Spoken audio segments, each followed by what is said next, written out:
All right. Well, my name's Byron Hipsman, and this is Bill.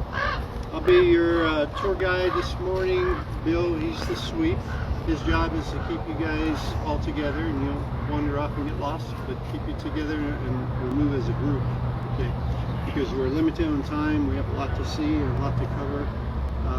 So I want you to get to see, everything we have to show you, okay? Not make it too much, of a rush. I want you to enjoy it. Okay? Any out-of-staters today? Anybody from out of state? No? Everybody's local?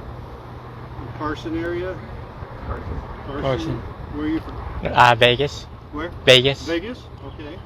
Anybody farther than Carson or Linden? Okay. Well, welcome. Safety stuff we'll cover. Watch your step in here. There's a lot of uneven areas that you can trip on. Some places, if you're tall, you have to watch your head as you go under the doors. The cells, some cells will let you go in, you can take a quick picture and come back out.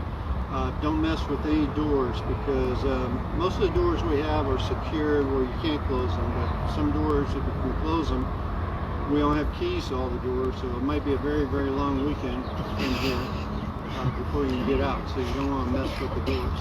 Okay? All right. I'm going to take you back to 1861. What was going on in 1861? What do you think this area was like? Sure. Yeah, pretty desolate. And it was a ranch here and a hotel. Matter of fact, the hotel started about where the cone was and went this way. It was a couple of stories high. It was called the Warm Springs Hotel. And the reason for that, they had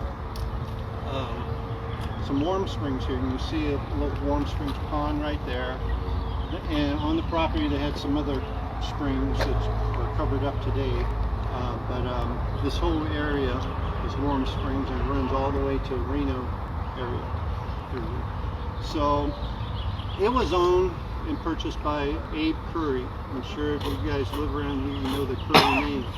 He was a very important person at the time. Abe came from the back east. He landed in California and then worked his way to Genoa.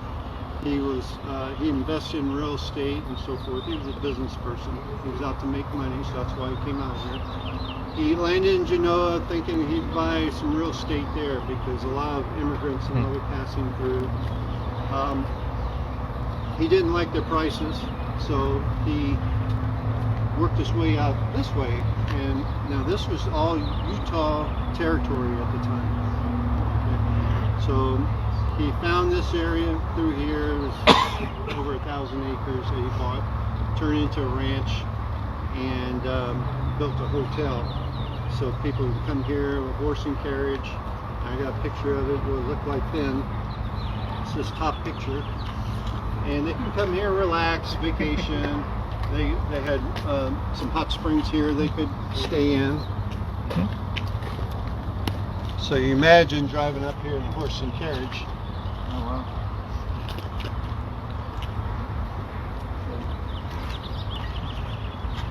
But he also has hands in many other things. He was a miner.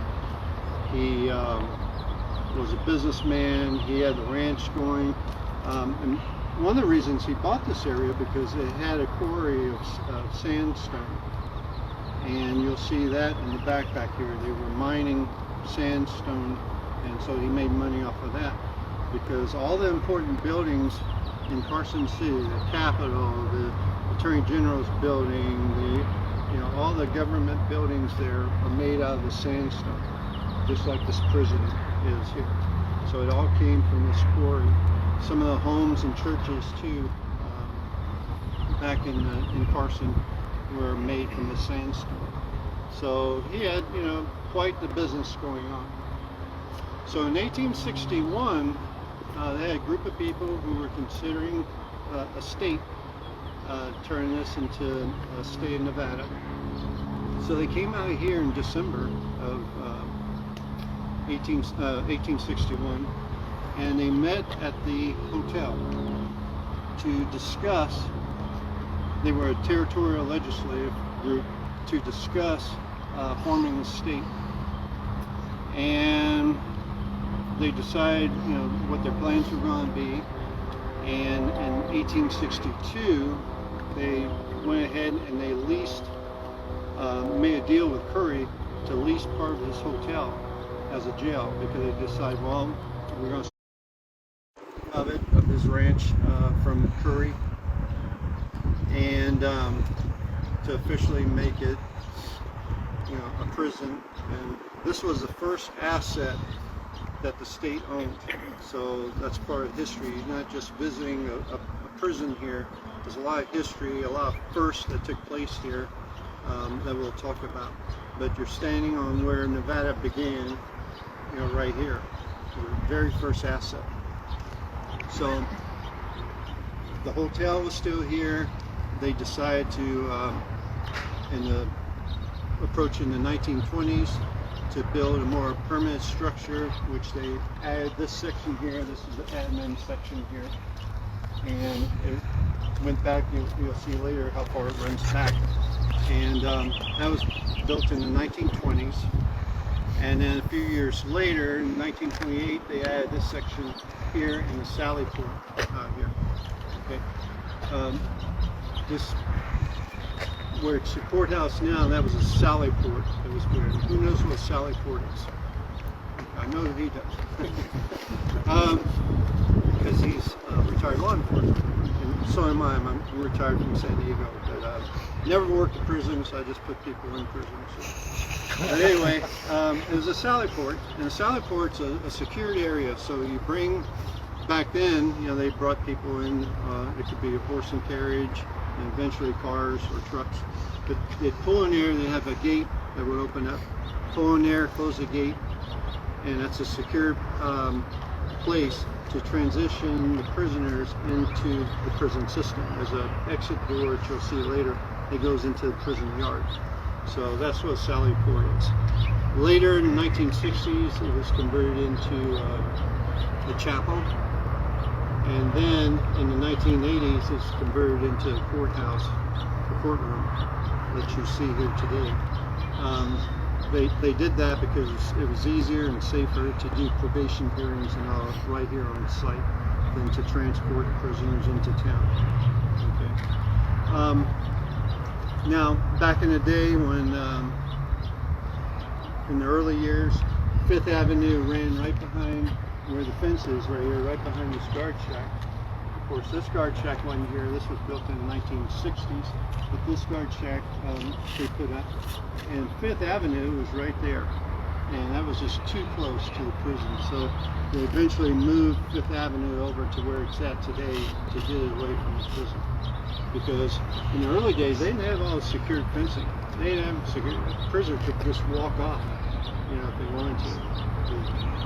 It was pretty lax what took place. And then and Abe Curry was the warden at the time, and he wasn't a professional warden.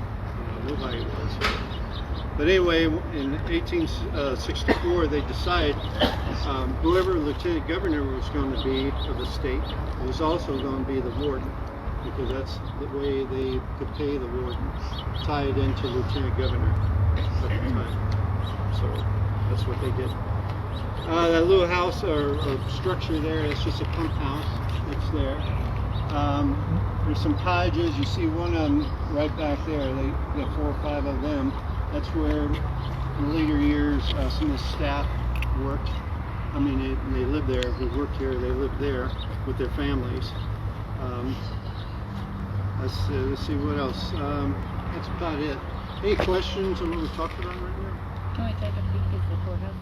Kind of like it? It's just some, tables, seats and stuff in there, and just you can walk in later. There's a restroom in here too on the left. That's the only working restroom here. Okay. All right, we're going to go inside and we'll continue. This is post 1925. So This portion was built here. Here's the sally port. Didn't have a roof on it at the time. I said you just enter, and the prisoners would exit into the yard out here. And just like any other structure, like airports and facilities like it, there's always growth, and growth brings a lot of buildings. So construction's always taking place here. And this is the yard during this time. And then this is after the 1960s, more happened. So you have the admin building here that we're in, Sallyport. They extended section or cell block A here, and cell block B and cell block C here through here. And this is the quarry all back in here. So things progress. Now, today, it looks more like this, but aerial shot. In the 1980s, in the back portion, they added these buildings here. They're all cells, and they house the maximum security. Moved them from here to back, the back portion, or maximum security. Well, normally on a plane. So that's progression of our prison here. In the old days, when they first built this, you'd walk in, this was a visitor's area. Okay. It wasn't like you see it now, it was a visitation area. Attorneys could visit their clients here, families could visit their, the inmates here, their loved ones here. And so that's how it was arranged. Later, it was turned into office area, and then later it was turned into control center like you see it now. And when they closed this prison in 2012, this is how it looked. Everything was just left here, keys and everything. If I was a guard coming to work, I'd walk in here, turn my car keys in. You're required to turn your car keys in. They would issue your keys to whatever position in the prison that you're going to work. You'd get your work keys and a radio, and then report to your post from here. Okay. Back in here was the warden's office, and in the early days when they first built this, the staff lived upstairs, and also the warden lived on premises here too. Okay. Hopefully in the future we'll open this up for tours. There's different sections of the whole prison that we can open up for tours in the future. So we're growing. Any questions about this this portion here? Okay. Let's continue on down.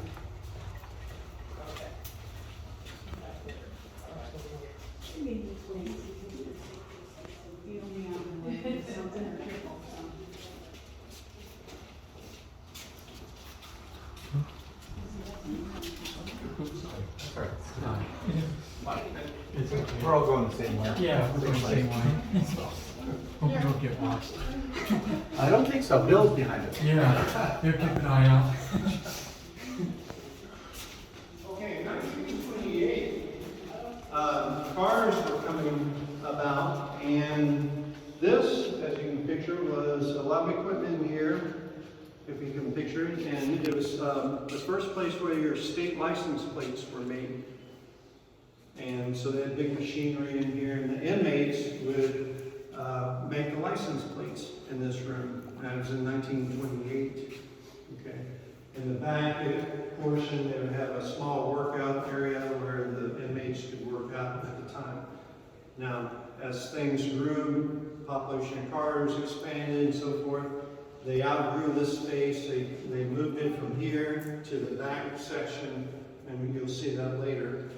I'll point that out what it was, because it just needed a bigger space.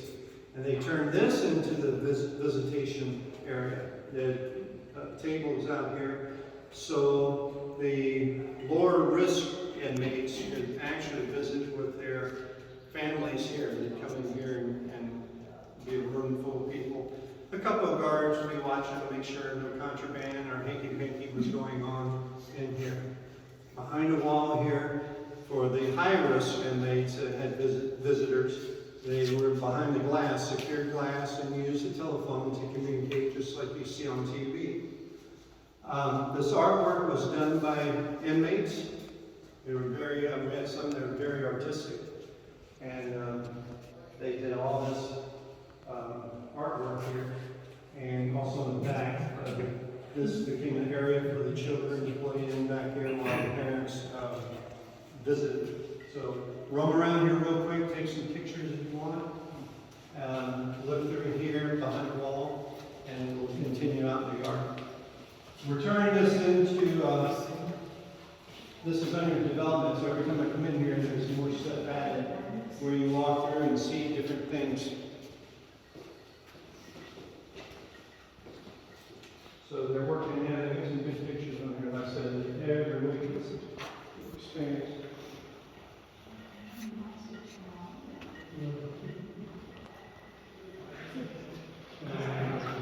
Sure.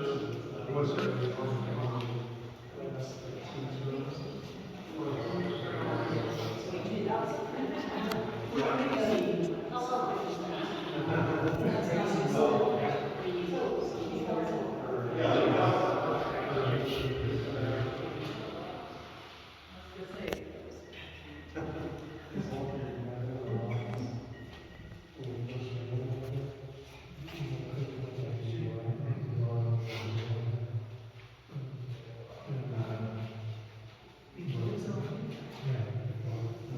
Okay, let's go ahead and move on a little bit into the yard.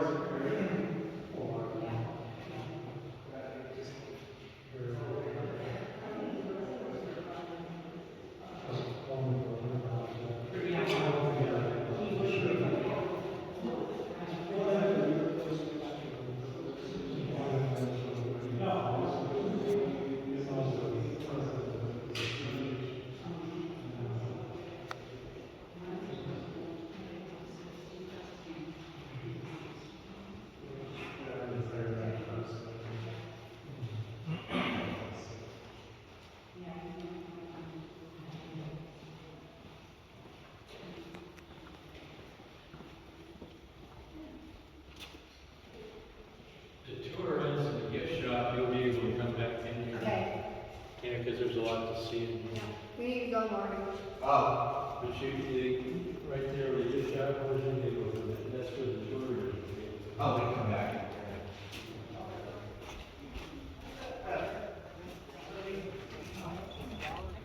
No, it's just volunteers.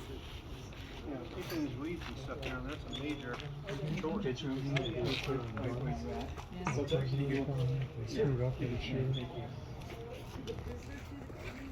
Yeah, they did. Prisoners did a lot of work. Okay. Thank you. All right, welcome to the yard. Can you see here that it was engraved the license plate factory in the prison right here above the doorway?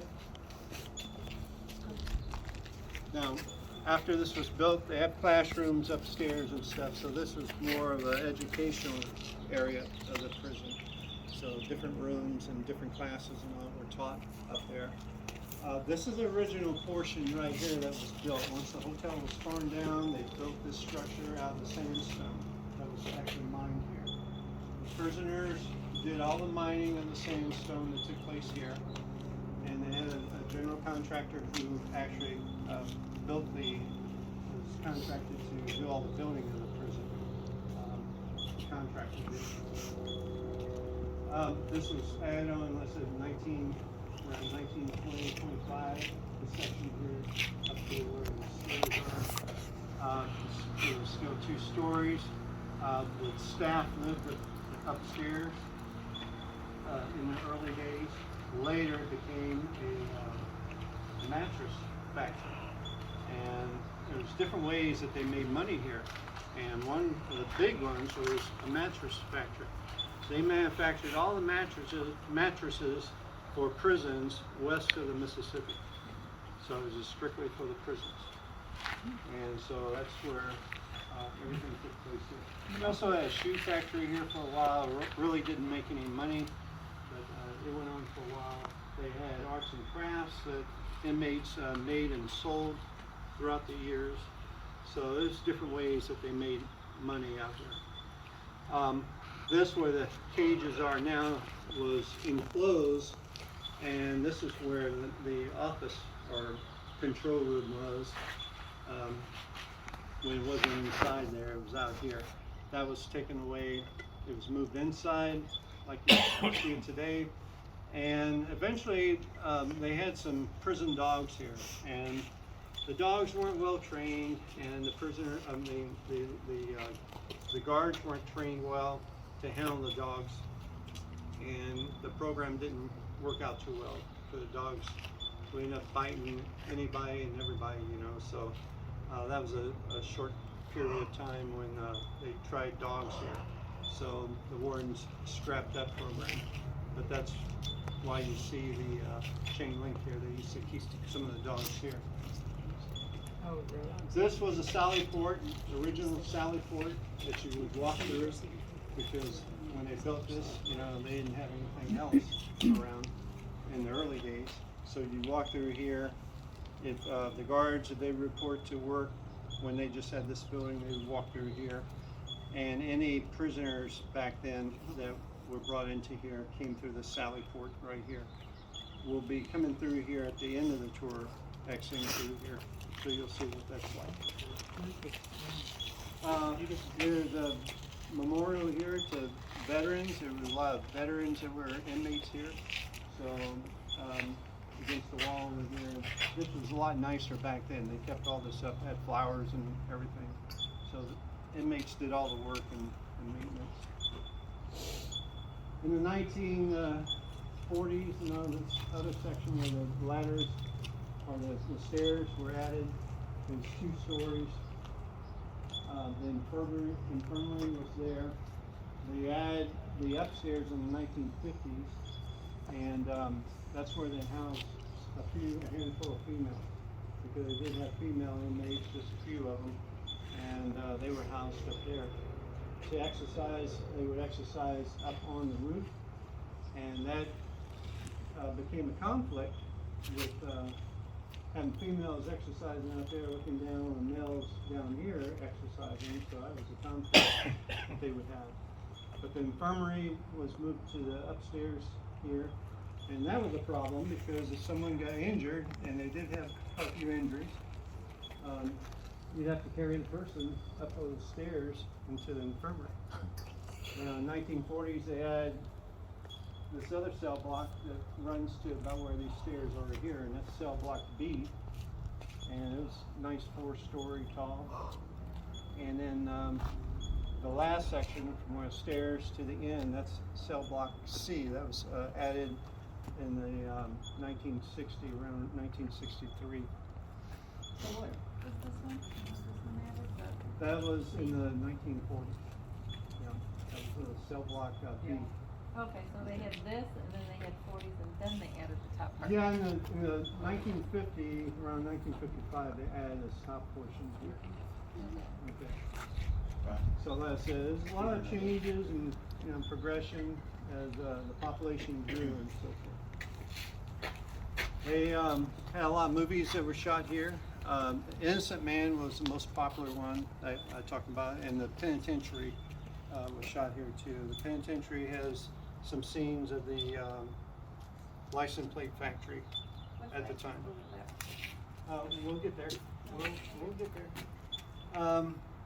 But the Innocent Man starred Tom Selleck. He was the main character in it. And they shot here, and I was in the 1980s. They had a lot of inmates work as extras in the film. They paid them a buck a day. And Tom Selleck knows, and during the break, he'd play basketball with him because he was a big basketball player. I think he played basketball in college. But he donated his own money at the time to improve the basketball court. You know, it's fallen out of disrepair because it was in the 1980s when he did that. But it was for the appreciation, you know, of helping out with the film and so forth. He donated his own personal money to help out there. The movie crew also, they also had this guard shack here. It was never a working guard shack. They had to have it for the movie to correspond to the one in the corner over here, which was an actual working block. All right. In the early days, if a person or inmate was sentenced to prison here, and it wasn't a real serious thing like murder or something like that. It was something where the sentence was going to be a little lighter. The judge might issue what was called a stone sentence. Okay, anybody ever hear of a stone sentence? That was the length of time the inmate could make 3 of these blocks, chisel off 3 of these blocks perfectly, and as soon as you could complete that, that was the end of your sentence. Okay, so he gave him a choice, and some people were better than others because some people were minors that were in prison here, so they had more skills and they could do something faster, when it came to something like that. So it all depended on how skilled you were and how motivated you were. And I said that's called a stone sentence. Okay, let's proceed this way. So a really good one, how long would it take? I don't know what the first time was, but I'm sure if you're skilled at it, it's going to be a lot faster. You gonna get to what that, underneath that rock is right there? Where? The stone wall with yeah. those doors? Yeah, we'll talk about that.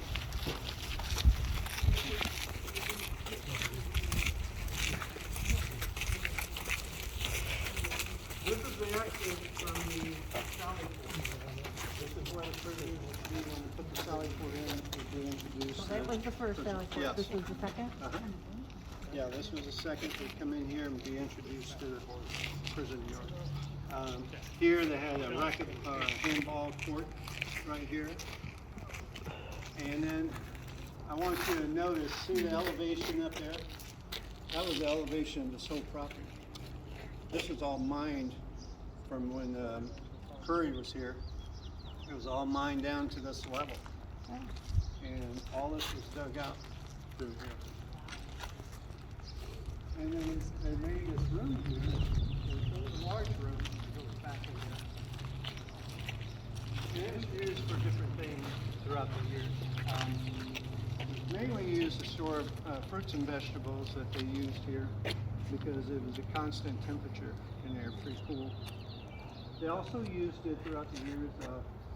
Band practice. The prison had their own band, little band here of inmates, and they would practice in there. Also, the prison newspaper. It operated out of there for a while, and so it was just a multitude of things throughout the years that it was used for. There's a couple of more smaller rooms with doors similar to this on the other side, and in the early days, those were used as the whole solitary confinement. So if you were a bad boy, you were thrown in there for solitary confinement at the time. And the one I've been in is the farthest one down, and we could all fit in there. I mean, it's that big to fit So it everybody wasn't in. really heated or anything, it was just this frozen? It stayed a constant temperature in there. It's nice and cool and just stays a nice temperature in there. Okay. Now in 1931, what happened in 1931 as far as the law goes in the state of Nevada? It was very, very significant. Gambling, right? Gambling was legalized in 1931. Well, the current warden said, well, since gambling's legal and a lot of the inmates do gambling behind our backs, and a lot of stuff goes on that we're not aware of. Let's bring it forward and let them open up a casino here. It's going to be inmate run, inmate financed. All the games are going to be owned by the inmates, so they have control over the casino here.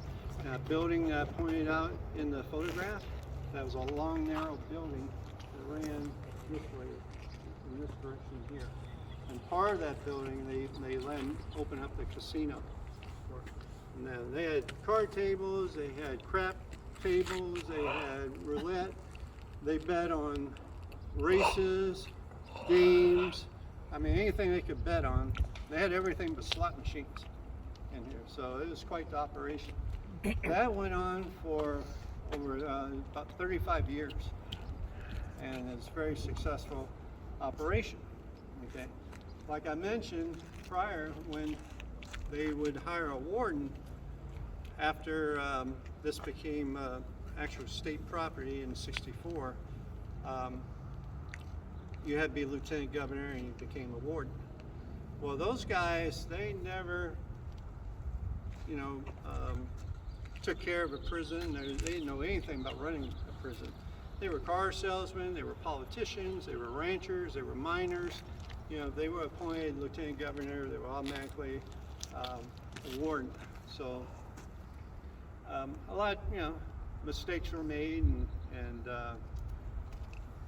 things not run as strict as they should be. Well, in 1967, well, prior to 1960, probably more like 1965, they hired a new professional warden. He was actually the first one who knew what he was doing. His name was Hawker. He came from San Quentin, okay? And so when he arrived here, he saw what was going on with this gambling, and he couldn't believe it. He said, who in the heck will allow gambling in a prison system, you know? And so he was going to put a stop to it. He went to the state legislature and said, you know, we want to stop this gambling. And they said no. He said, it's going good, we like it, you know, we want to keep it. So that didn't deter him. He went to the gaming commission and said, do they have a license to operate a casino? And they said no. So he stopped it immediately on the grounds that they didn't have a license, and he tore down the building. So all this was torn down. The only thing that was left It was a hated business.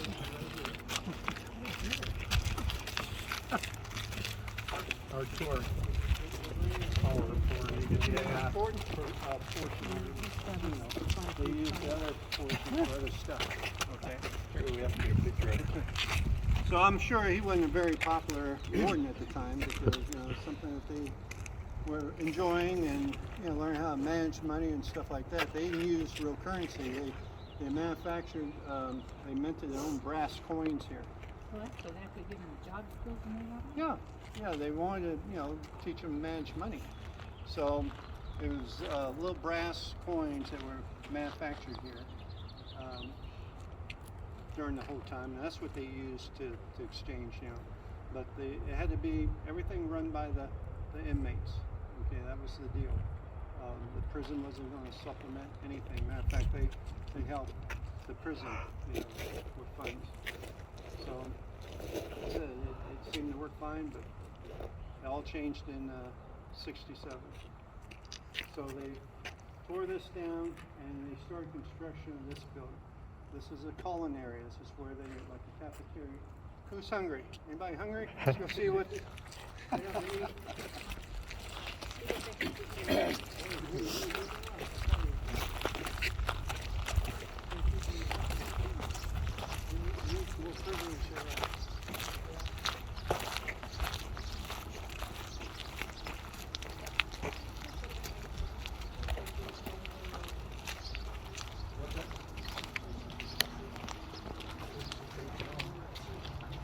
Yeah, only certain times. Yeah. I'll get you in the shade. I'll talk to you a little bit more about the yard here. They had exercise equipment out here. Now, only ones that were allowed out here were the lower risk prisoners. The high risk prisoners were not allowed out into the yard, and I'll explain that more later. But the low risk prisoners could come out here and exercise and be in the yard. They did have gardens at the time, and they took care of stuff. It looked a lot nicer than the weeds that are grown today. I'll talk to you about the protocol of the wardens. The guards that worked down here were not armed. They just had radios and some keys, but they weren't armed at all. The only armed guards would be the ones up in the catwalks and the towers. Okay, they had shotguns, and they also had a rifle up there. They had a protocol. If you misbehaved or didn't follow orders, if the inmates were out there and the warden wanted to go walk among them and talk to them, which was common for some wardens. The warden will always be holding something in his hand, okay, while talking to the prisoners. And of course, all eyes were on the warden. You know, everybody, all the guards and all were watching every move that he made. So something was going south, where he didn't like what the inmate was saying, or something was going to happen. Protocol was he dropped whatever he had in his hand. Okay. That would tell the guards, hey, give orders to the prisoner. Get down on your knees, get down now. So they give him verbal warnings. Second warning was a blank that was in the shotgun. They'd fire a blank shot at the prisoner, the inmate. Get down. They still refuse. The next shot was a bird shot. The bird shot, they'd ricochet off the ground in front of you, like 2 feet. So you'd aim 2 feet in front of them, they'd ricochet and go right into your legs. And that would usually drop them, because you get all this bird shot in your leg. It's very painful.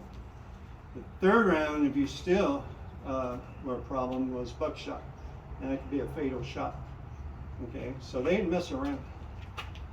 Those shootings occurred. I talked to guards that worked here, several guards and also the wardens, average 6 to 8 times a month that they had to use that protocol where they had to shoot someone. Okay. And if you got shot with buckshot, they'd bring it up to the infirmary, but the infirmary did not pick them out. They just left them in there, they just washed you up, and they just had to fester out. They were not picked up. So you didn't want to, get shot with buckshot, that's for sure. Okay. Any questions at all? All right. You see, this is a tunnel area through here. That was when this C block was built. That was a cell through there. It was all closed off and actually cells. When they, in the 1980s, when they built the new section and they moved the high-risk people back in the back, to bring them down, they didn't serve them food back there. They had to march them down and into the cafeteria here. So they had to cut a hole here and make a tunnel, okay? While doing that, that made this area one of the most dangerous areas in the prison. There's 2 most dangerous areas, the tunnel here and the culinary. Culinary is always a dangerous place in any prison. But this was a blind spot here. If they were going to take care of another inmate or something, that's where the attacks would take place, in there. Because the guards with guns and everything, they were up above. So they did have some blind spots here. But they'd march them down here, and they'd go inside the culinary. They had 30 minutes to eat, and then leave, and another group would come down and go in. So we're going to enter now.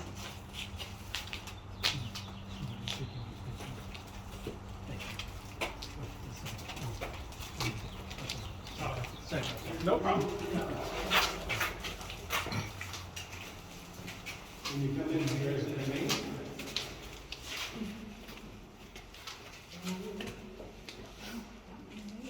and here's the rules on the wall up here, and then you stream on down here.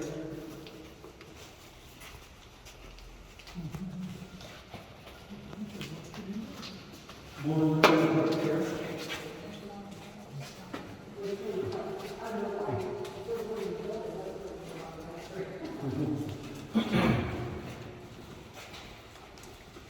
Now this room changed a lot from the time it was built.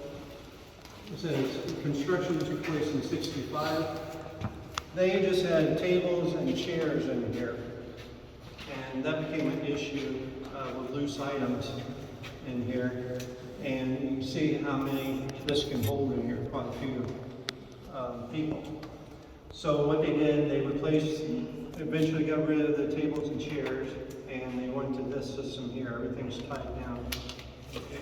And to decrease the violence in here, or possibility of violence, they separated the fence down the center to separate the number of people. Because like I said, this is a very violent, can be a very violent place here.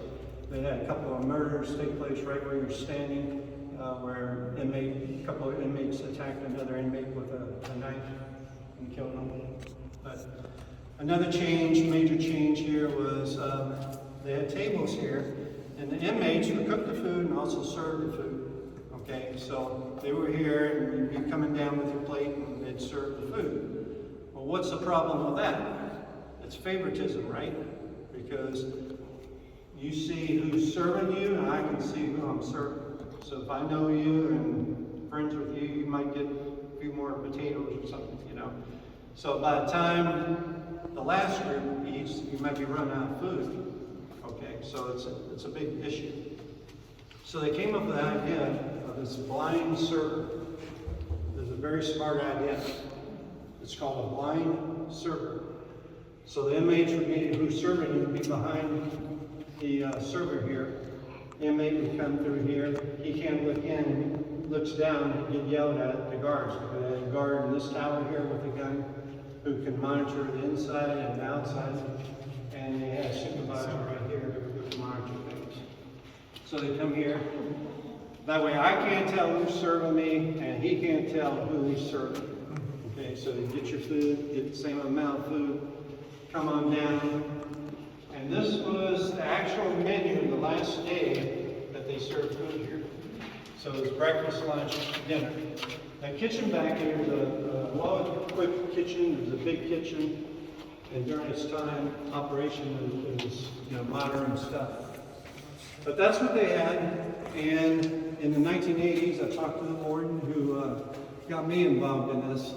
And he said his budget was $5 a day per inmate for 3 meals. So that was his challenge, you know. So he had to deal with a lot of local farmers and stuff to get things direct to save money and cut out the middleman. But you can see what they had for breakfast, lunch, and dinner. They'd come down here with food, get their drinks and so forth. And then this group would go in here. They had the same line of inmates on the other side doing the same thing. And they would go in that section there. So they'd come in here and have a seat.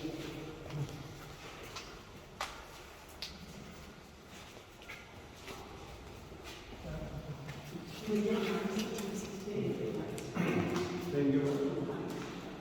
Oh, they went to the night, yeah. Oh, yeah. And then locks and socks.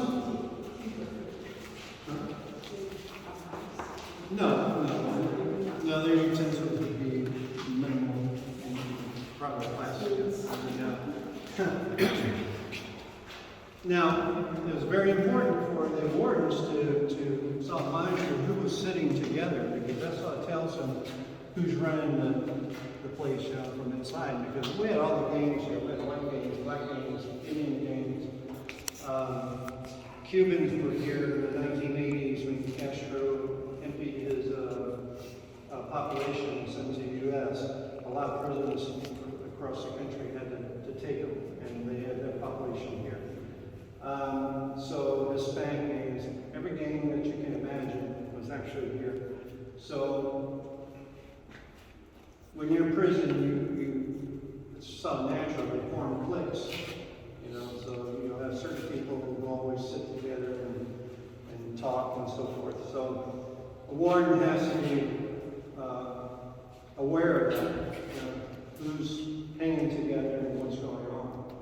And they also ask questions too, how's the food and stuff. They try to keep the inmates happy, because happy inmate makes it easier for them.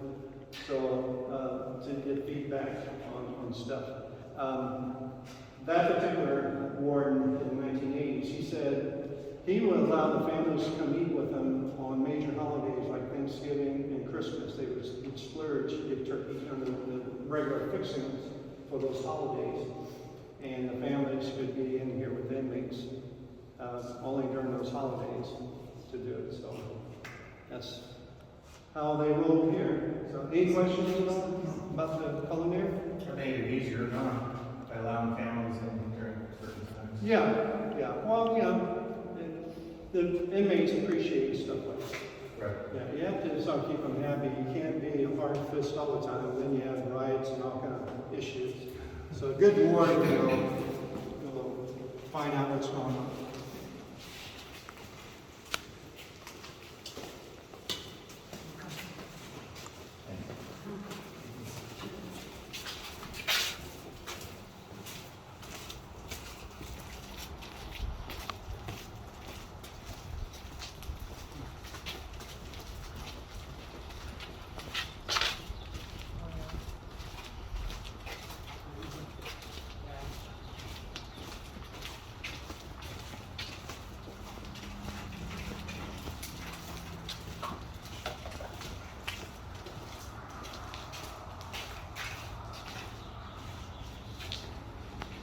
Okay, 1963, this cell block, section C here, was added. And that's where they housed the worst of the worst. That was maximum confinement. These are people convicted of murder and also all types of heinous crimes. They were housed in here. They were only allowed 1 hour of freedom for 24 hours. And that was, they weren't allowed in the yard. They had restricted areas back here to go into. But 1 hour out of their cell for the whole 24 hours. The worst place to work, in my opinion, I would never want to work in here. And let's go in and I'll explain why.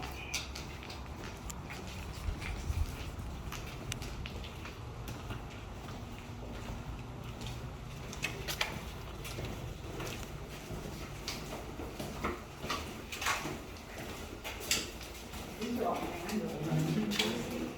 Yeah, there's a manual in this section. These are only 75 years. 75 years. I have to go to one of these next year. Yeah. Okay, in the when this was constructed in '63, like I said, it housed the worst of the worst. Downstairs, there's only 2 guards that worked the area. So one worked behind the lock gate here. So if you're going to work down here, that's the place to be because you had an office here and stuff. This was an elevator for the food because they wouldn't bring them to the cafeteria. They'd bring their food here and serve their food to them. Okay, so that was a lift for that, for dishes and everything. So you had one person behind a nice secured lock gate here, and then the sucker who had to work on this side to deal with the inmates, and that was the worst part. This was a secured area where only the staff and guards would walk. It was separated from the serious inmates here. This is the manual controls that were used to open and close all the cells. You can do them individually or you can do them all at once. Okay, so what would happen if I wanted to get inmate, John Smith out to go someplace, maybe an infirmary or wherever he had to go? I'd open his cell, he'd step out, he'd come down this way, and turn around, put his hands behind the bars to me. He'd be handcuffed, and then his ankles would be shackled down here. Okay, the whole premise of this way was designed so the guard would never have one-on-one contact with the prisoner unless he was handcuffed and stuff, because these are very violent people.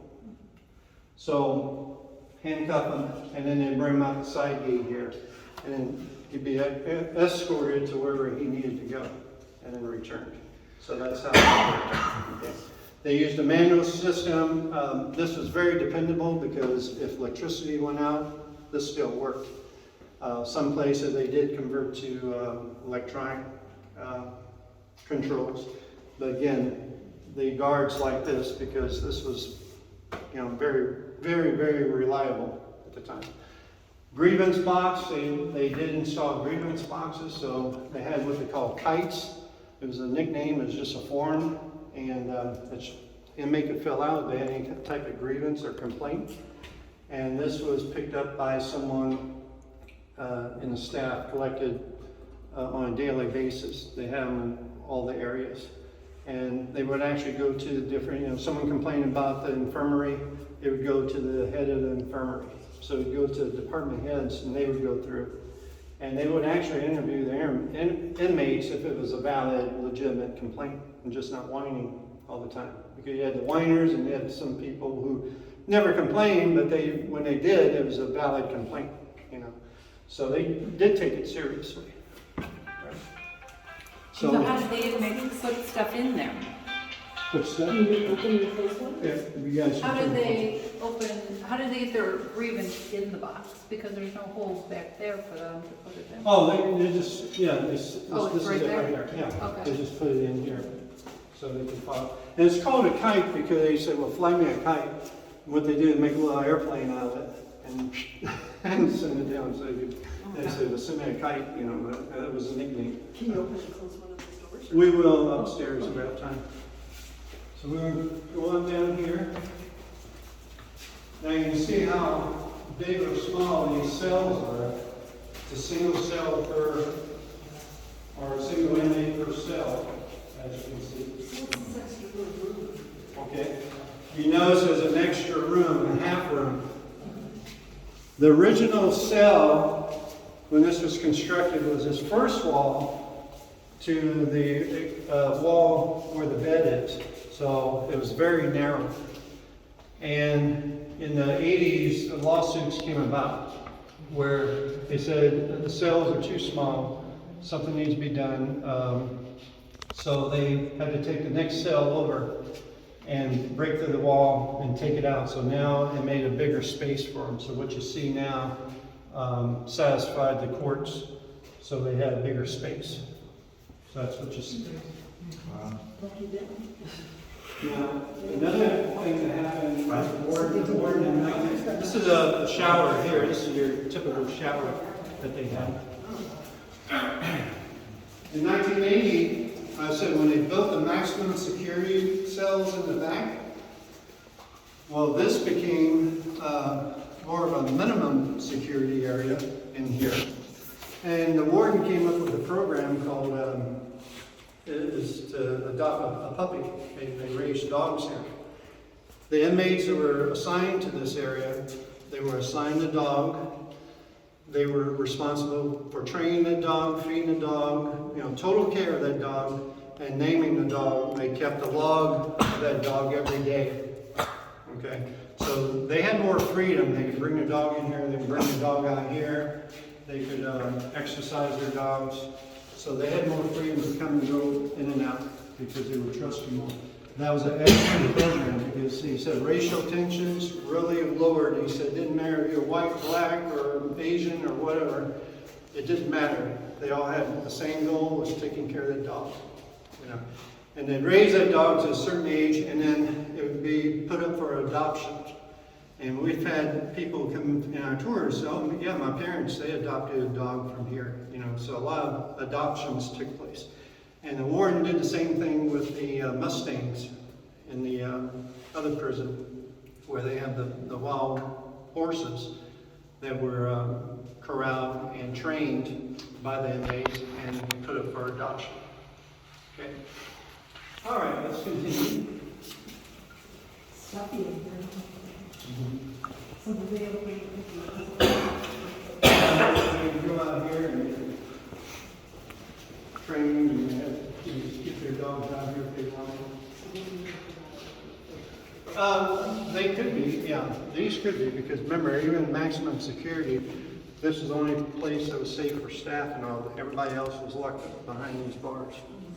Now this is a bullpen, what we call it. So it's used for multitude purposes. They could put overflow population in here, but it's used mainly for new inmates as a check-in area. So new inmates that would come into the prison system would be held in here. The caseworker that worked for the prison would come down these halls here and then interview the prisoners. They do a case file on them. Because they have to determine, okay, if you belong to a gang, what gang do you belong to? Because they stick them in the wrong section of prison with the wrong gang, you'll probably be dead, you know. So it just, you know, causes a lot of issues. So it's a caseworker's job is to figure out where they're going to place this particular prisoner. And so that was one of the major uses. Come on down here. Now we're going to talk about some escapes and some attempted escapes. They did have an attempted escape, and that was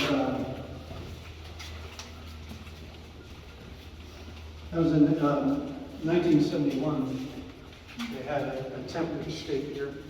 They had an attorney who smuggled in a cheap little handgun to his client, and so the guard failed when it came to searching the attorney. And that client or inmate took the guard that was working down here as hostage, and ended up taking a couple other guards hostage as the time went on. So, and he opened up the gates, so they had about 30 inmates roaming around loose in here. These are some of the people that were involved here, and these were 3 that were held hostage. Okay. So what happened when the warden found out what was going on, they had to come up with a plan. And so they called help. You know, they had the highway patrols around the place. They had other resources come in. Came up with a plan. They had inmates that were loose all through here, like we're standing here today. The guards stormed the place down here at the end, and they told them, "Get back, in your cells," and they refused. They opened fire down this hallway, and you see the bullet holes in the wall down here. And no one was injured, no one was killed. I guess they ducked really good, but they surrendered right away as soon as they knew that the guards meant business, and they fired on them down here. They just gave up, and it was over. So that took quite a few hours, hostage taking and then planning what they were going to do, but it ended good. Now, you guys heard of the hole. We had one years ago out there where the cave was, but these are the modern holes that they use. And you see there's no doors here, but in 1980 they had to take the doors off. And I'll show you what we did, or what they did to compensate for that. But you had a solid door here like we have down here. So let's just go down there. Now if you want to pop in one of these and take a picture, saying, well, I was in the hole, this is it. You were issued a sheet and a Bible. That was it.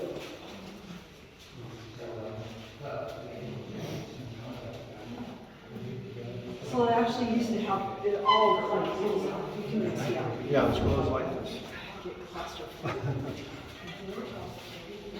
You would too. So no blanket. No? I didn't. Well, Yeah, I guess only one scene. I did. It was a-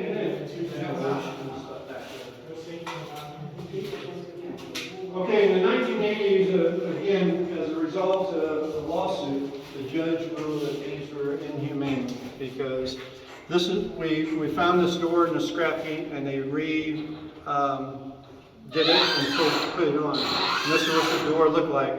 The guards, this would be closed. They could look in on the prisoner, and you still had the secondary bars there with the door, and then the room. The room was very small.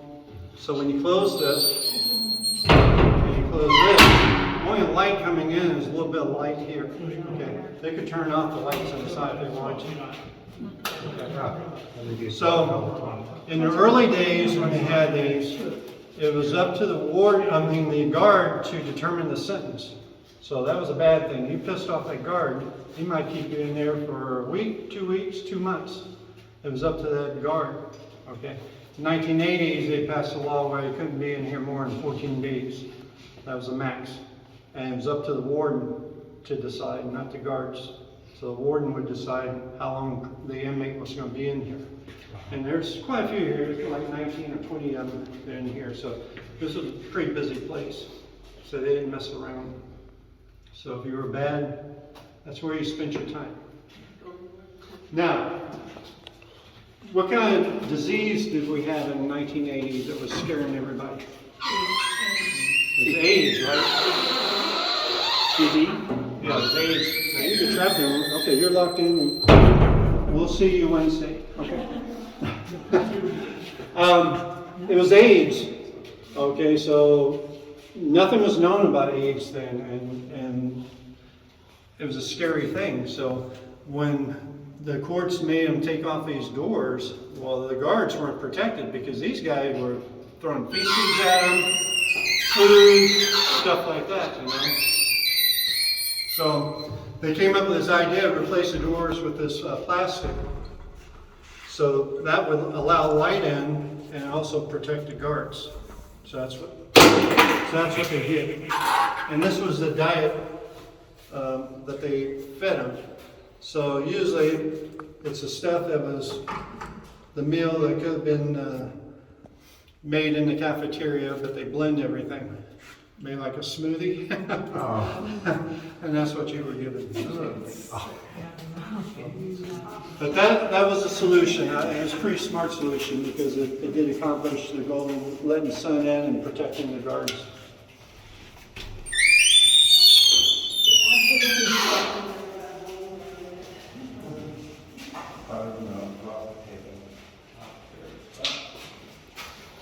Everything's good.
Okay, this is cell block B that was added.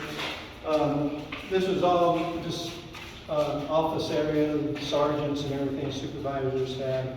This area they could check for contraband, because these prisoners were in here they weren't getting out. They were in here for good, but they weren't on death row. And they were prisoners who could be trusted. They ran the culinary, they had different jobs, the laundry, culinary, license plate factory, stuff like that. So they had more freedom to come and go, but they weren't going anyplace. This was their home, okay? So they were allowed to have more items like TVs, radios, stuff like that, you know, personal items. So family member would buy something and bring it here for them. It would be inspected here and make sure no contraband was in it before given to the inmate. And they also watched the yard out here, controlled the yard, what was going on.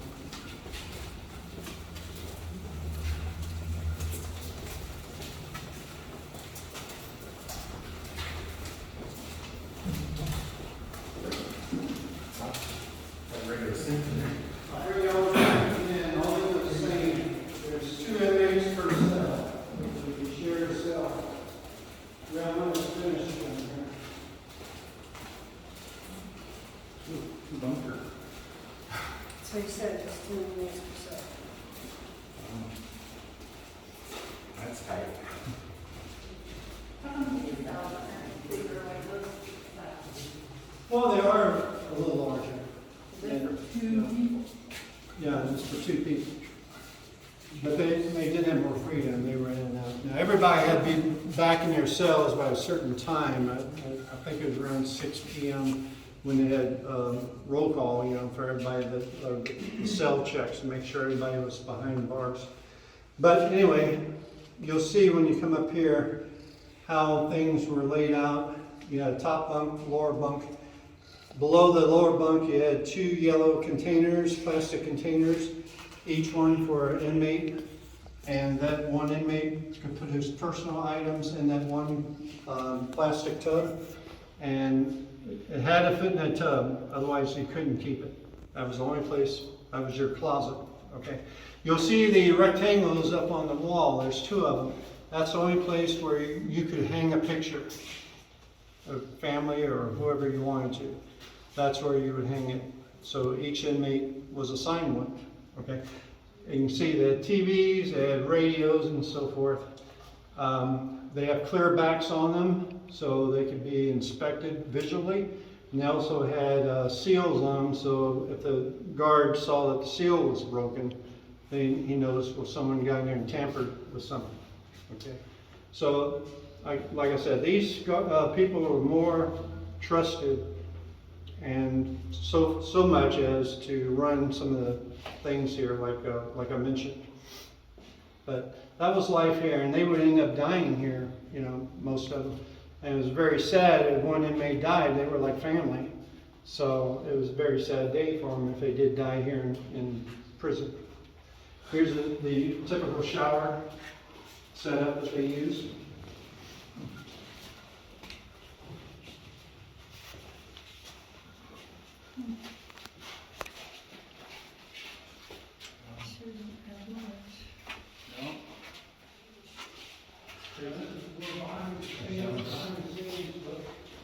No curtain.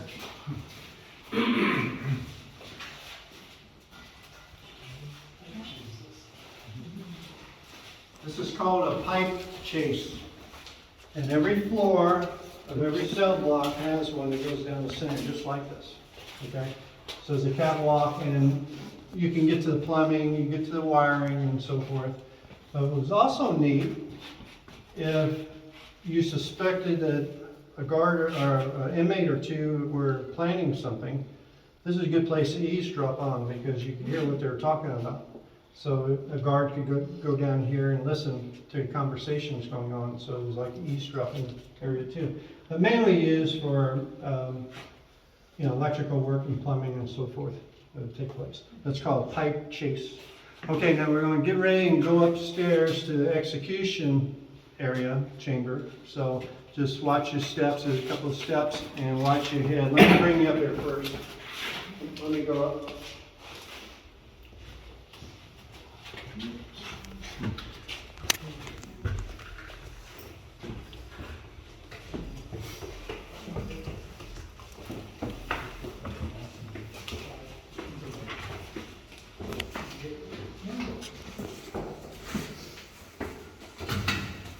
Okay, if you're tall, watch your head here.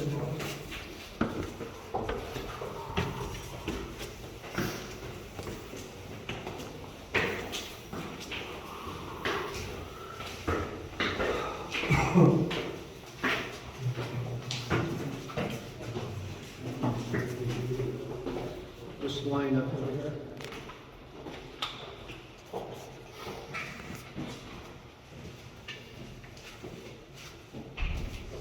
I just gather around.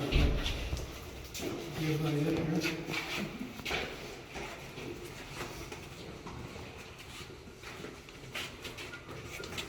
Okay, this is where the history again takes place in this state, where it was the first in the country, first in the world. Okay, they built this area for our execution chamber. This is the final and completed execution chamber. It was built. They had two other temporary ones that they used, but I'll explain that later. In 1901, prior to 1901, the state law was the county sheriff carried out the executions in their county. They're usually hangings that took place.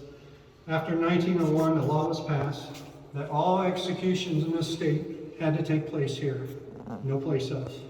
So if you did a crime in Vegas, you were shipped up here and executed here, okay? So down this hall, this is where they had some of the females located down here in the day. And then later we have time to go through here. This is where the death row area was. And what I'm going to show you now is the last night cell that they would spend the night in before execution. There's two cells in there. They're pretty small. So I'll circle in and circle back out. Take a quick look. Now they could call anybody they wanted. They could call anyone they wanted. They had their last They could have visitors here and so forth, but they had 2 cells here.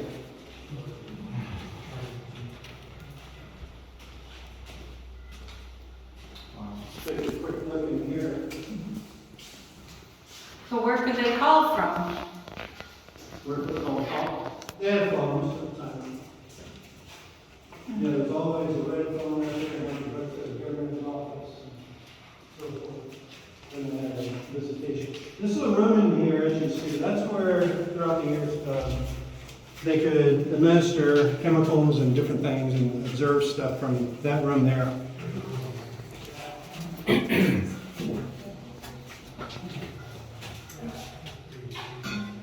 Way back here, this is the windows. Strap them in.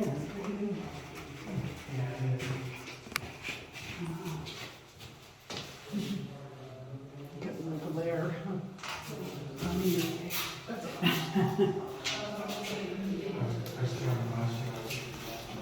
Yeah, this is the witness chamber.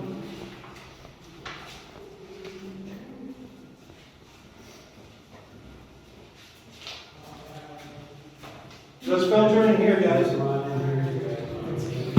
Yeah, this is the most interesting part in here.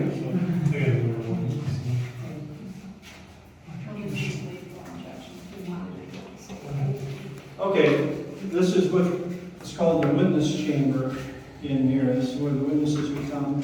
By Nevada law, 12 witnesses were required to carry out an execution in here. Okay, and the warden decided who those witnesses would be. It would be family, attorneys, and so forth, press, but a minimum of 12 had to be here. All these faces you see here were executed on the grounds here at some point in time. First execution that took place was in 1905. They had some hangings that took place after 1905. On the grounds, they had some gallows positioned in different places on the grounds where hangings took place. They had about 8 people here. In 1910, they passed a law where you had a choice as an inmate how you wanted to go. You'd be shot or you'd be hung. Okay. Well, they only had one person in history that wanted to be shot, and there's this guy here. He's a Polish immigrant, and he decided he wanted to be shot. He got in an argument with his attorney over an inheritance that he thought he was shortchanged with, and he killed his attorney. So he didn't feel like he was a regular criminal. He didn't want to be hung. He said, I'll be shot. So that caused a major conflict here because the warden didn't want to do it. Matter of fact, the warden resigned. He didn't want to do it. He resigned. He couldn't get the guards to do it because they didn't want to do a shooting like that. So the new warden that came in, he designed a system using 3 rifles of the same caliber, same make, and so forth. They're in the museum in town. Displayed there, and they were rigged. Only one was the gun that was going to actually do be live, where the other 2 were set up, and they were behind a curtain or something. So it was rigged, so all 3 guns would go off at the same time and shoot the person, and that way the guards didn't know which gun was live and so forth. So they did get volunteers to do that. So that's how that was carried out. But that was the only shooting that took place here. After that, they, again, where history was made, they went to gas, lethal gas, and that was in 1921, okay? And this poor guy was the first guinea pig. He was a Chinese. He's about 22 years old when he committed a crime in Tonopah, I believe. They were doing extortion on other shopkeepers who were Chinese in that town, and he ended up murdering a shopkeeper, a Chinese shopkeeper. So he was sentenced to be executed when he was, the crime, he was 22 and he was about 25 when he was executed. They had a temporary building, it was a block building, and it was a barber shop. And it was located outside. I think it was located, you know, where we walked out into the yard and I was talking about the stone sentence, and then they had the court there, the basketball court, and then the Sally Port, right there at the corner of the building and the Sally Port, they had a barber shop there. And that was the makeshift gas chamber that they were into. All the cracks and everything was sealed up, and this was never done before. Okay, so they had a chair, and they set him down in a chair in a room. They had windows that could be observed by outsider witnesses. The gas wasn't in tablet form at the time. I don't know if it was liquid. It was a strange mixture that they had to do. It had to be a certain temperature and all this. It was very complicated. Plus, it was dangerous to haul. They had to get the stuff from out of LA, so they had to come a distance too. So they administered the gas, and it took a while. You know, the gas spread, but it took a while to kill him. So it was an awful death. So it didn't make the warden happy at all. He complained to the legislator and said, you know, this is no good. It's unsafe. You know, it was a disaster, but they kept with it. So over the years, and they had another location that was back over here. They built temporarily. They tore that down when cell block C was built. That was torn down. But this was the last one. It was built in 1948. And it was set up as a gas chamber. They used chairs. They didn't have a table there at the time. And they started using this as a gas chamber. Then they had the tablets. So they had a bucket of acid underneath the chair. They had a device that would dump the tablets into the bucket of acid, and they could do it all behind the wall where the glass, they could observe things going on. And that would create the gas, and of course kill the inmate. So that's how that was done for a number of years until the law changed again. So again, that was history. That was the first time gas was ever used in the country to kill anybody, and it happened here. Okay. Then they went to lethal injection. That was the first in the country too, and it was done here.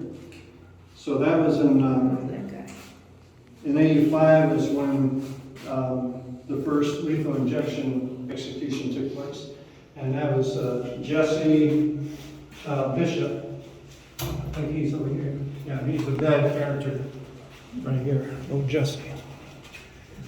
He went to the Morocco Casino in Vegas, and it was an attempt robbery. He tried to rob the clerk at the counter at the casino, and nearby there was a wedding reception that took place, and the groom came out of the wedding reception area to where the clerk was and saw what was going on. He tried to stop it, and he was shot and killed on his wedding day. So the clerk was shot in the stomach but didn't die. He did survive, and he fingered Jesse as the culprit.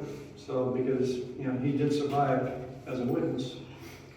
It all happened real fast. I mean, he was convicted, he did in 85. It was a few years prior to that when he was convicted. In 85 is when it actually took place, execution. But we're talking about 2-3 years, from conviction to execution. It was that fast. So he was the first one. So they couldn't get anybody to do the intravenous into the arm that it took, because they had the hoses come out of that room, and they had to do an intravenous into the inmate. So they called around, and they got one of the guys that works. He was a lieutenant at the time in the prison system.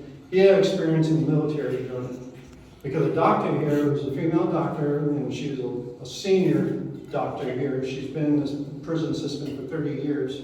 She does tours here too. And she has a book in the bookstore. She refused to do it. So since she refused, no doctor in the prison system would override her because she was a senior person. So they had to get him. So he comes over here and he looks and said, well, we got to get straps. They didn't have any straps. So he sent him down. Where's he going? He goes to the local auto parts store and he buys these seatbelt straps. They have GM on them still. And that's what they use to strap them in. the seatbelt straps. So I said, all this was, the first that took place, and it was, never done before, and so it was very experimental, so they had to work with what they had. So he strapped him down with seatbelt straps, and then the execution took place. So, but Jesse was a bad guy. He was interviewed by one of the judges. They had 3 judges that together convicted him for execution. And so one of the judges did interview him before the death, and he fessed up to like over 18 murders that he committed. So he was like a hitman for, drug cartel, whatever. He did a lot of murders. So, but he refused to protest it or anything. He was ready to go. He said, he didn't refuse. They were trying That's to the get him. reason it went so quick, but. Yeah, there was no appeals. He didn't want any appeals or anything. So he got it. So I'll give you some quick stats of executions over the years.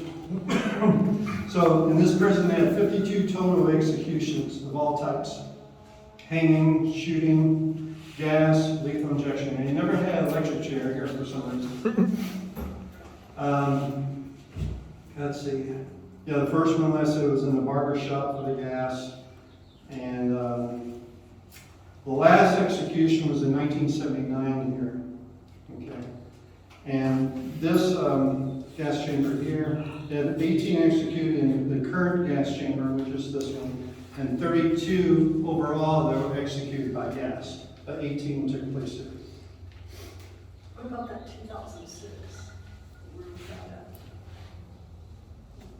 They weren't killed here, right? Hmm? They weren't killed here, the last ones, 2006. were they? Yes. Yeah, all these people here were executed here. Okay, well, you just said the last one was in 1979. That was a particular, I think, it was Of a certain kind. Okay. certain kind. I think it was Is that the gas? gas. Gas, okay. Yeah, the gas.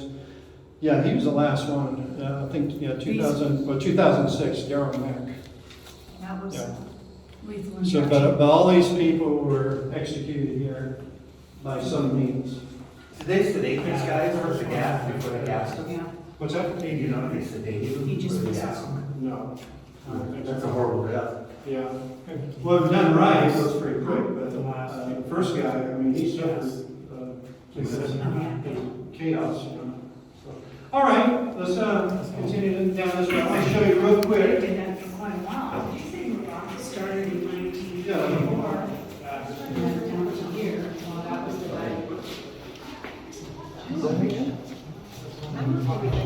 Okay. Yeah, real area. Just walk down there and come on back. Don't go in the cells, but I'm going to close these cells real quick and then open them so that you don't get trapped in there. I'll wait. They bring food. But stay away from the, stay away from the cells. I'm going to close them real quick. Oh, okay.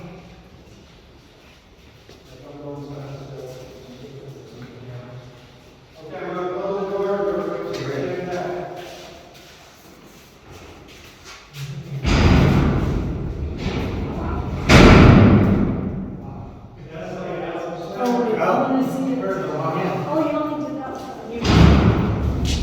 You missed it. You missed that section there. Wow, though. And that's how they get to even slam. A lot of movie productions that like filming here and seeing stuff like this because they want that noise, they want the atmosphere, so that's why they use cells like this.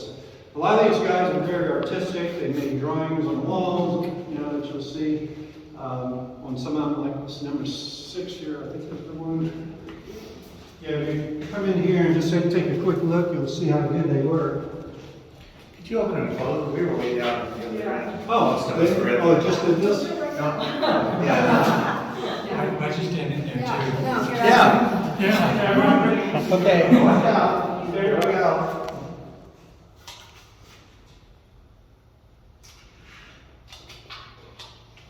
Okay, ready? Is everybody out? Yep. No.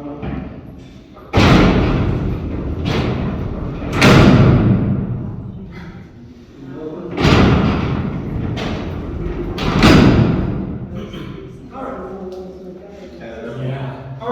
Hey, Jim, got some more to cover? This one? Yeah. Did you see it? Yeah. You gotta go in, so. Just come on down this way. Is that one? Is your name Strong? What's your name? Byron. Oh, Byron, sorry. So it said the truth will set you free, somebody wrote it there. Is that left over from somebody on death row? Yeah, yeah, all that was death row stuff. And then they got moved to Eli?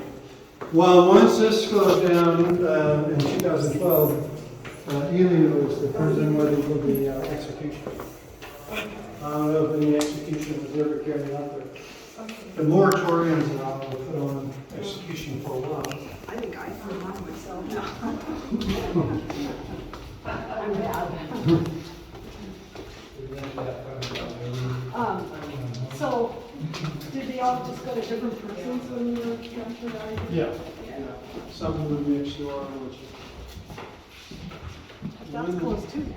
Yeah, originally I wanted to go in the 1960s, but then they moved the women to Vegas, and then they put the guys over here. Why did they close this one down here, just for funding?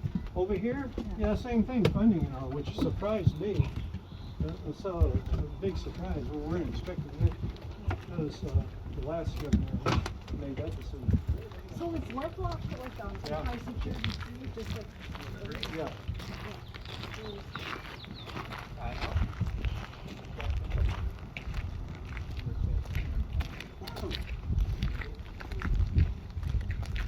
Okay, you see these stairs right here, that's where they would bring the family and witnesses, everybody who had a chance to be a witness in the witness chamber we just came out of.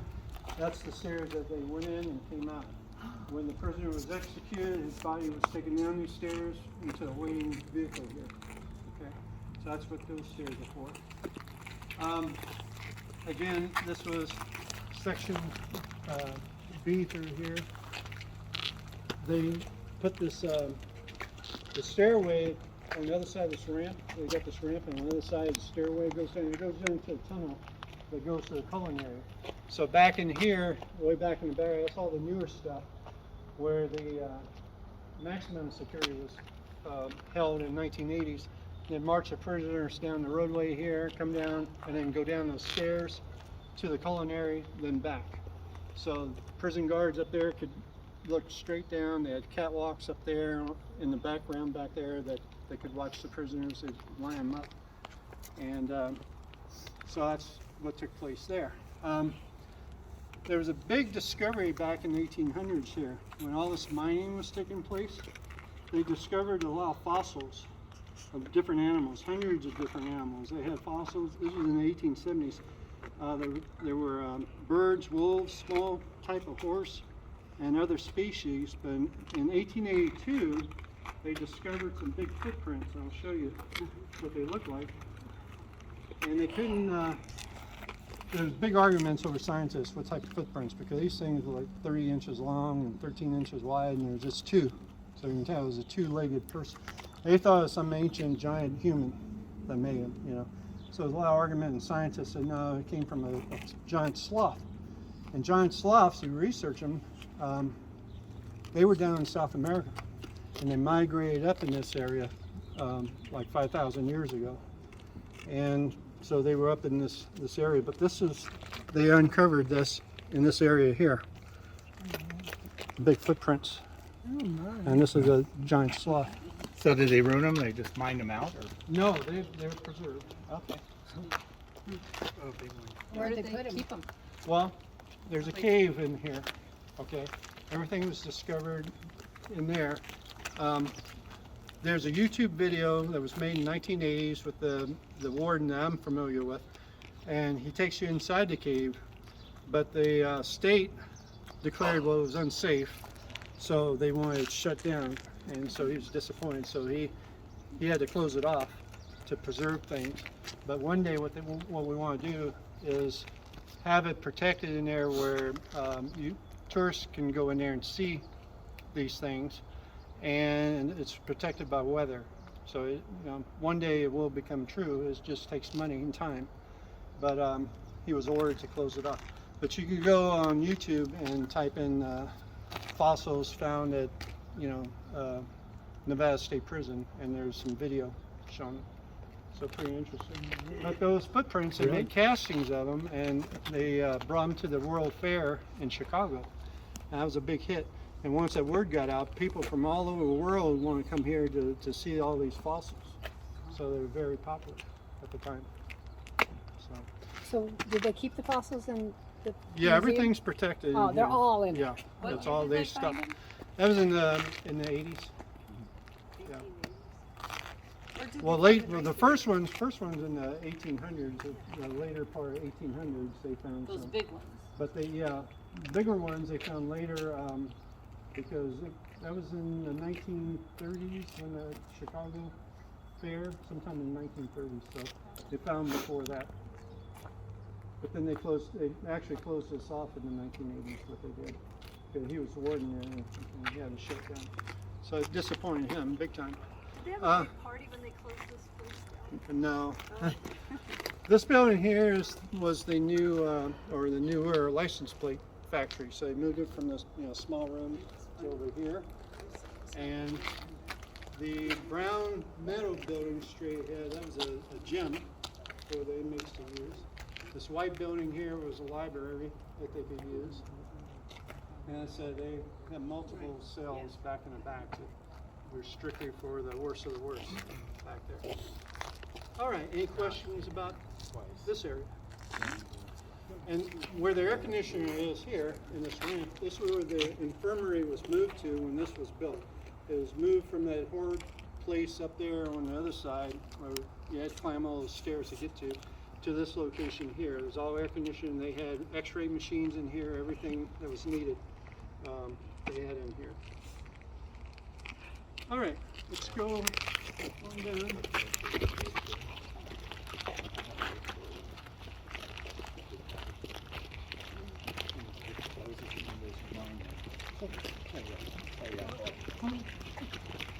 Now, one faux pas that they discovered when a gas chamber, when they first used a gas chamber in there that we came out of, for the first execution, you see this guard tower here?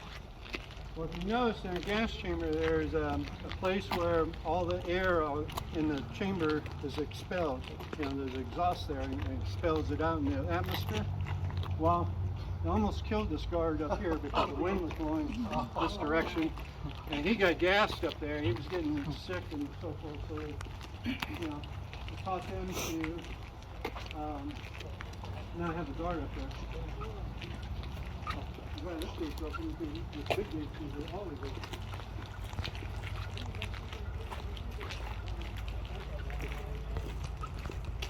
Possibly. They're going to open different areas over time.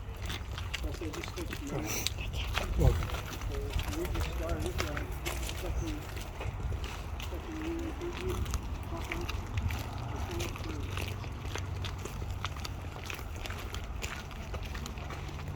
okay, this structure here was built for the warden. And there's no difference there's his house. And then this building back here was guest housing for any gentleman to happen to visit. And he stayed in this house here, and he actually died in the house.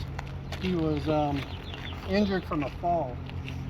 I think he was on a ladder doing something, he fell, injured himself, and died from complications later from it.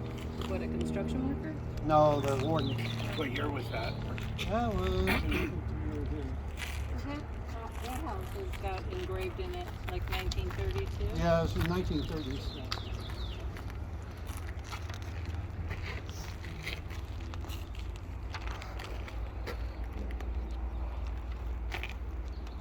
So then they went from a one-story to a two-story house? No, this is what the warden's house was. This was the guest house here. That was in the 1920s. The rear guest house was constructed, and so it was in the 1920s when the house was up there. Now we'll talk about some of the great escapes that they actually had here, and the biggest one was the great escape of 1871. It was a Sunday evening late, and this, of course, 1871, this prison here didn't exist. It was the Warm Springs Hotel, and they didn't have a lot of, security fencing and all like you see today. But it was Warm Springs Hotel, and it was the captain of the guard that evening. They only had, they had like 29 prisoners. He was putting them in their cells for bed. And so they served dinner and stuff, and then they were going to bed. He was overtaken. Some inmate put a rock in a sock and hit him on the head, and they threw him in a cell, locked him up. Then they proceeded to break into, well, they broke into the armory. They had an armory nearby. They got a couple of guns. They broke into the warden's house at the time. The warden was living in the hotel at the inn at the time. They broke through the wall. Well, the wall they broke through was actually the warden's daughter's room. Well, the daughter, her mom, and her grandmother were in that room at the time when they broke in. So they start screaming and everything, and the warden was downstairs. He hears the commotion, grabs his little pistol, runs upstairs. He shoots one of the inmates in the abdomen. They shoot him in the abdomen, so put him out of commission. He didn't die, but he was put out of commission. They come out of here, they get into some more arms and stuff from the armory. They confront two guards out here. They were in a shootout. Both were shot. They weren't killed, but shot and put out of commission. The inmates, they went this way and they spread out. They headed toward the Carson River. The prison hill is back here. And they started running that way toward the river. Then they split up. And they had 3 of them that headed south, because the guy who was the ringleader of the 3, he knew Mono County real well. So he wanted to go that direction. So 3 of them went that way. Posses were formed. The 3 that went south, they robbed and killed on the way to Bishop. Matter of fact, they killed the Pony Express guy that was for did work for Bishop. So that pissed those people off. The original posse that went down there, they killed the head guy, the leader, and also the Indian guide who was tracking them. So they were ambushed and killed. So that posse retreated. Bishop, they came up with their own posse because they killed one of their Pony Express guys, and they went after him, and they tracked him all the way to Evil Lake. And what's Evil Lake called today? Convict Lake. Convict Lake. So that's where they went, because one guy knew the area and he said, well, let's go there and hide. But they were tracked there and found. Eventually 2 of them were hung out there, and then the 3rd one wasn't hung because he was only 18 years old. They felt he was too young, so they transported him back to the prison. Okay.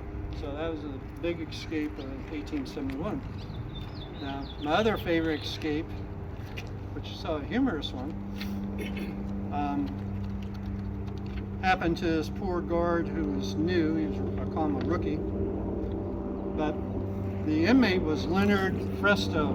In 1920, he was sentenced to life because he murdered 2 sheriff deputies. While serving time here, he was brought here. He only served a couple of years. Well, somehow he befriended the warden.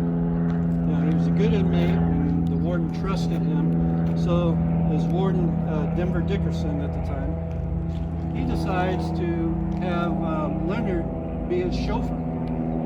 Okay, so Leonard brings the warden to do some errands in Reno and also drop him off a brothel. Drop the warden off at this brothel in Reno. Warden Dickerson comes back out. Where's Leonard? Where's my car? Well, Leonard didn't stick around. He's gone. Okay. They didn't find him till 46 years later. He was the longest escapee in history that was recaptured after 46 years. And the only reason he was caught, his new daughter-in-law, he got in a argument with her, a domestic violence with her, and she called the local sheriff and said, hey, come get this old man, you know. And he was 77 years old when he was recaptured. So that's how they brought him back, went before the parole board and so forth, and it was only, they said, you know, he was here a year more, and they said, well, he served enough time, and this and that, and they got him loose on probation. And he died about 6 years later. Oh boy. Yeah, like 45 years. He got a pretty He good worked deal. down. He worked his way down to Mexico. He became a rancher and a hotel owner in Texas. And so he moved around for a while. Wow. Until he got caught. He took off the wrong person. Family. Oh. What's that? No, they had other escapes, but there's so many. It takes a lot of time. We spend all day on attempt escapes and actual You escapes. would have to have an amphitheater. Yeah. To be honest, with an hour clock.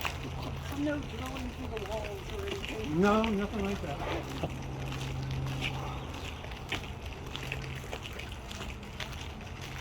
Now, where we're going to enter is where the front part of the prison was when they first built this. Okay, this section here in 1920, and this is where everybody will enter right here. So this is where we're going to get through. Watch your step. So all these were offices and stuff, and you come through here.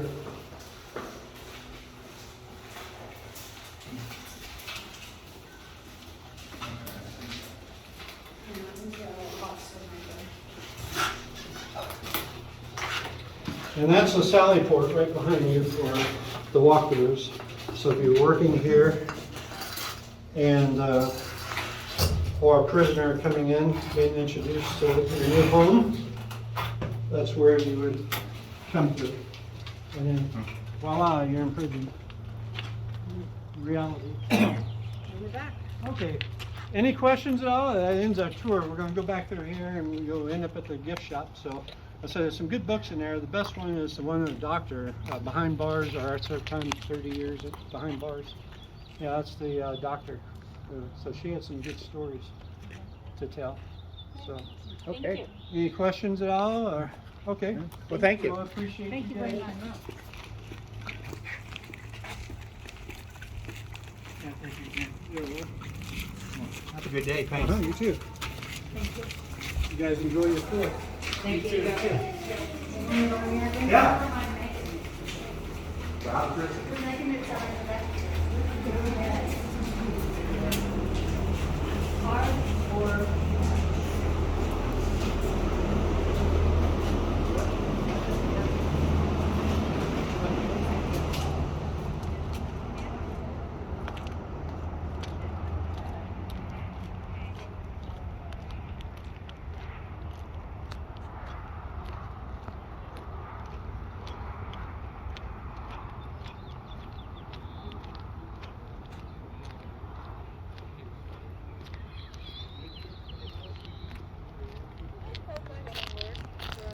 They play my arm.